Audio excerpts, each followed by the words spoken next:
Yo, what is going on, everybody? And today we are talking about the real or the biggest difference between CoD Pros and the rest of us. This is actually a really interesting video because it's coming from the coach of OpTic Texas, or a CoD legend himself, Rambo, one of the best coaches in the CDL now, and obviously a Call of Duty legend in his own right back in the day as a pro. And he talks about the real differences between CoD Pros, amateurs, and the rest of us.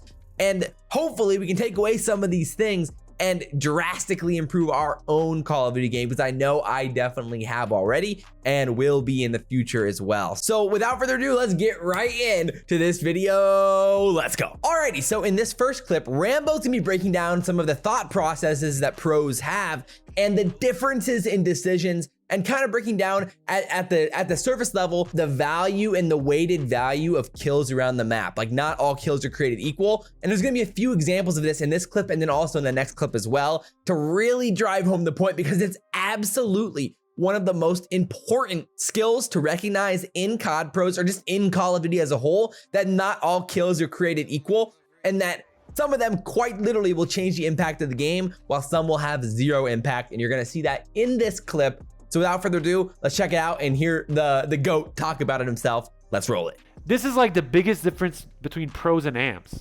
There are good amateur players who can shoot real freaking straight, who can sure as hell outskill a lot of pros, but can they make the right decisions? Are they gonna play the right way as a team? Are they gonna hold X crosses on parts of the map? Are they gonna like communicate the right way? Are they gonna do the right things?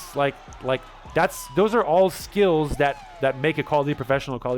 Like, we can basically say he's not gonna go through here because it makes no sense. So his options are probably like go through forward, but even that's kind of like, you know what? It doesn't make sense. Like, there's 20 seconds left at the hill. His teammates are on the hill. My teammates are pushing the hill. And these guys are probably gonna die. 4 is probably gonna take the route to help, but 3 is like the player that now is in a position where he can rotate, right? Like, 3 is the player that has his most likely options are probably to push step up front on like basically do to jump up through mid, or take a long route around. And because of my teammates, let's say 1 is off spawn, 3 here, like, what is the worst case scenario? Like, I have to think, like, I'm in number 3's mind. I look at my mini map. What is the most likely scenario from number 3 taking? If I'm not looking at my mini map and not really understanding the callouts, with 20 seconds left, like, I may be okay. Well, I saw guys, my teammate got killed from middle, so I'm gonna go inside church and watch front of church, because that's probably like, that's where I'm gonna get a next kill. Which, honestly, the first point of contact for you getting a kill is probably number 4 going through bottom church. That's probably what's gonna happen first. Like, his quickest way of getting a kill. But is that the right play? Is killing number 4 really the most important play if number 3 is going through flank? Like, no, it's just not. Like, number 3 is clearly the more valuable kill here, because my teammates can easily pick up number 4 or spawn. The long route here is what's important to cut off. Dude, it's so true. It's so good, and just absolute facts and fire from Rambo himself. Some of you guys might be wondering what program he's using, like, in that stream, and that's TAC Maps from the COD Rec League, so I highly recommend that. Just search the Microsoft Store for TAC Maps and you'll actually end up finding it. Free shout outs, because it's an awesome program. I think anybody can use it. I've used it a lot in my videos, so it only makes sense to shout them out, because it's a legit dope program. But overall, I thought Rambo explained it perfectly. At the end of the day, not all kills are created equal, and you're gonna see that again here in this next clip, where he kind of re-emphasizes that. And this is from an actual scrim where you're gonna see Illy make the mistake of not choosing the right kills, or giving up his position for free for a useless kill. And you're gonna see that here. Pay attention to exactly how he's breaking that down in this clip. Let's roll it. Yeah, hopefully we do a little slow rotate here. 7 and 5 rotating early. I like this. We have a lead. There's no reason not to. Illy's gonna make a play on the wide pinch. I actually spawn killed the guy. I mean, it's not gonna do much. It's gonna prevent him from running forward for 3.5 seconds, and it gives his position away. So, like, realistically, that's not really a good kill, but it's not bad either. So that slowed him down really well, so that was good. Are there any bad kills? Yes, there are very much bad kills. Like, for example, I would consider the spawn kill that Ender got a bad kill. So everyone remembers the kill that Ender got on the dog side, spawn killing a player off his spawn. You don't really gain anything out of that, because 1, the biggest thing for you in that situation is you want to stay alive and you want to protect the long pinch through the spawn. So he's gaining basically 3.5 seconds on the map, because that's all that kill got. That player's gonna spawn right where he just killed him. But more importantly, he gave his position away, so that the other team now knows where a player is located that's important to kill, and his position on the map was the most important. So that spawn kill, even though it seemed like a good idea, it's annoying. I mean, there's a mental aspect to it because it's annoying to get spawn killed, but I'd say like overall, he would have been better off just playing his life and watching the kills. Like if he never shot, he could have got a 2-piece from the guys pushing around the dockside for free. On players that were running up from like 3 or 4 seconds off spawn, rather than just killing a guy who just spawned. Alrighty, dude. So like that mental processing is so crucial, and understanding that on every single map is massive and truly a massive difference between amateurs and pros. The next example here, this is specifically having rules in your head and understanding what parts of the map you can go to and what situations and what parts you can't, and tiptoeing just kind of on that fine line and doing it really quickly is a massive difference. Let's hear Rambo talk about it. And there's a lot of like generic rules that you can create from positions. So like, for example, like the first thing I described between that map was like on P4, if you have a guy push through a search, it blocks that spawn. So you're creating a bank in your head, and that's why pro players are pro players and amateurs are amateurs. Pro players have a bank of information a lot of AMs have, but they're able to use it very like precisely. So the way we described it is like, this is a not do. You can't do this. Bro, it's pure gold. It's just fantastic stuff from Rambo. And again, obviously these aren't the only things that separate amateurs from pros. And like I've talked about videos in the past where we've done like the Madden ratings for CoD pros and going over all the skills that make a CoD pro a pro and every skill that matters in competitive Call of Duty. And obviously CoD pros have the highest ratings in all of these skills. And that's across the board, not to mention intangibles, communication, good communication versus bad communication.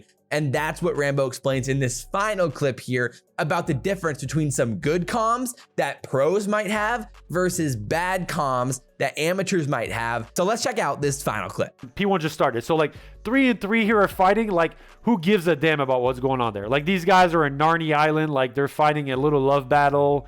They're on a romantic excursion in the depths of the map. Sorry, I think I'm funny sometimes. So yeah, so this player, so let's say 3 kills red arrow. This arrow here should not emphasize call out on found. Like he shouldn't be going like found. He's found. Watch your mid. He's coming through mid. Watch your found. Like that kill there is just not important. So from a communicational standpoint, like 3 should say yes. Like hey, there's one found and he might come mid. Like maybe that's a decent call out because your fact that you're giving his position and you're giving where you feel he's gonna go, which in this case is pretty obvious. Probably know you need to call that out. But then there's also, let's say 1 and 4 here, kill number 4. Like he has emphasis on now mid cut. So 2's dead. 2's like calling to his teammates that are pushing mid. 1 and 4, kill number 4, blue. Blue now has he has the open door to yell in 50 different ways that 2 guys are coming through mid cut. He needs to make sure that these players now turn around and bringing their focus on what's important on the map, which is the mid cut area. But like this guy saying mid cut, like that's a good call out. That's a time where emphasis and I would call it almost like over calling out is proper. These guys are the important part of the map. Actually, this was a big problem with 5v5. Repeating call outs again, like I feel like the teams that have the cleanest comms are the ones that are repeating the information that's valuable, not every single information. And that's really that's player knowledge. Like everyone understands that. That's a skill. That's a trait. That's a player that has a good understanding of the map and that has general good awareness of what's going on. Like what's easier, me to think about what's going on and figure out if it's proper to say things 2 or 3 times, or me just always saying something 2 or 3 times. So if you look at the cluster of players here, 1, 3, and 4 on the blue team here, how are they supposed to figure out who's going where? Like it'd be a little different if like 1 was already here, 4 was here, and 3 was here. Then it's kind of obvious which player, like what route you're supposed to take as a player. It's kind of like told by your arrow, right? Like I can look at my minimap and say like, hey, look, like these guys are kind of know where they're going, right? Someone in the chat said they know where they're going. They're pros. Yes, they know where they need to go, but nobody, like you don't know where you're supposed to go in the situation. Let's say these are 3 SMG players. I don't care where your role is in the situation. Like there's no real tell as who's supposed to take which angle. Like 1 should call out, I'm going to get pinch. 4 is calling out, I'm going church to watch X. 3 saying I'm going to help 2. And then also 3, while saying he's going to help 2 out, he's telling 2 what to do. He's saying like, yo, 2, hold an angle. Let me get the left and I'll watch your cross on this so we can hold. Now we got an X cross on this play.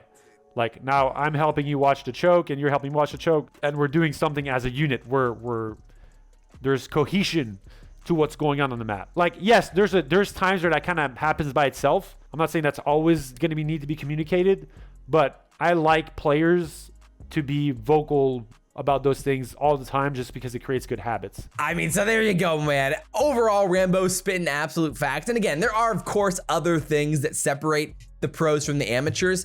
And we talk about a lot of those things around this channel all the time. And we just break down CoD Pros. We rank CoD Pros, the CoD teams, everything else. We do gameplays, the gaming channel, of course, links down in the description, and everything else. So I hope you guys enjoyed this video. And there's a lot more coming like this one down the barrel over the next few weeks and months. So definitely subscribe, hit the notification bell so you never miss an upload. But I appreciate you guys for tuning in. Like, comment, subscribe, share the video if you guys really enjoyed it. But as always, guys, I'm your boy SalvationsElite, and we will see you next time. I'm out.